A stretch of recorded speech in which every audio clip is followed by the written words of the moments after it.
এরকম একটা mini UPS বাসায় খুব সহজেই বানিয়ে ফেলা যায়। এটা দিয়ে একই সাথে দুইটা 12 ভোল্ট, একটা 9 ভোল্ট ও একটা 5 ভোল্ট আউটপুট নিতে পারবেন। ক্লিয়ার অ্যাক্রিলিক শীট ব্যবহার করায় ভিতরে সার্কিটটি সুন্দরভাবে বোঝা যাচ্ছে, দেখতেও লাগছে আকর্ষণীয়। তো কীভাবে বানানো যায় চলুন দেখে ফেলি।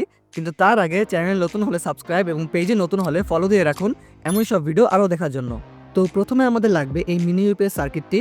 ভার্সন 2.6-এর এই ইউপিএস মডিউলটা দেখতেও যেমন সুন্দর, কম্পোনেন্টসগুলো মোটামুটি ভালো।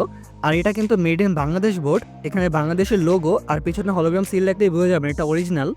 এই মডিউলে 12 ভোল্টের 3S ব্যাটারি ইনপুট দিলে 4টি আউটপুট পাওয়া যায়। 12 ভোল্টের পোর্ট দুইটা ডিরেক্ট ব্যাটারি থেকে আসে, কিন্তু এম্পিয়ার লিমিট করা দেওয়া হয় যেন রাউটার নষ্ট না হয়ে যায়।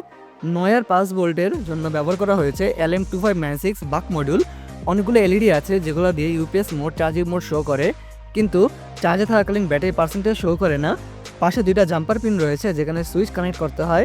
চার্জিং পোর্টে 12.6 ভোল্টের ইনপুট দিতে হয়, নাহলে ব্যাটারি ফুললি চার্জ হয় না। এখন কেসিং বানানোর জন্য আমাদের লাগবে অ্যাক্রিলিক শীট, একটা উডেন বোর্ড আর একটা সুপার গ্লু। মডিউলটিকে পাওয়ার দেওয়ার জন্য আমাদের লাগবে 3S 12 ভোল্টের ব্যাটারি প্যাক। এখানে প্রতিটি ব্যাটারি 21 mAh প্লাস, লম্বা সময় ধরে ব্যাকআপ পাওয়া যাবে। আর লাগবে একটা সুইচ যেটার সাথে আমি পিন কানেক্ট করে দিয়েছি। কিন্তু এখানে বেস হিসাবে এই উডেন বোর্ডটা ইউজ করব। আসলে আমার উডেন কেসটা ভেঙে ফেলছিলাম, কিন্তু এই পার্টটা ভালো ছিল, তাই ভাবলাম অ্যাক্রিলিকের সাথে মিলিয়ে দেই। শীটগুলো মাপমতো কেটে রেখেছিলাম, এখন শুধু সুপারগুলো দিয়ে সবগুলো পার্ট জোড়া লাগাবো। কোন পোর্টে কত ভোল্টের আউটপুট দেয় সেটা দেখার জন্য উডেন বোর্ড থেকে এই অংশটা কেটে রেখেছি। এখন লাগবে ডাবল সাইডের টেপ, যেটা দিয়ে আমরা 3S ব্যাটারিটিকে শক্তভাবে কেসের সাথে লাগিয়ে দিব। বেশ শক্তভাবেই লেগেছে। এখন আমরা পোলারিটি মেনটেন করে ব্যাটারির তারগুলোকে মডিউলের সাথে লাগিয়ে দিব। খেয়াল রাখতে হবে যে উল্টা সংযোগ দিলে মডিউলটি নষ্ট হয়ে যাবে, কারণ এখানে রিভার্স চার্জ প্রোটেকশন নাই। এবার ডাবল সাইডের টেপ দিয়ে মডিউলটি বসিয়ে দিব। মডিউলটি শক্তভাবে বসে গেলে এখন আমরা সুইচটিকে মডিউলের সাথে কানেক্ট করে ফেলবো। এবার সুইচ অন করে দেখবো সব কিছু ঠিক আছে কিনা।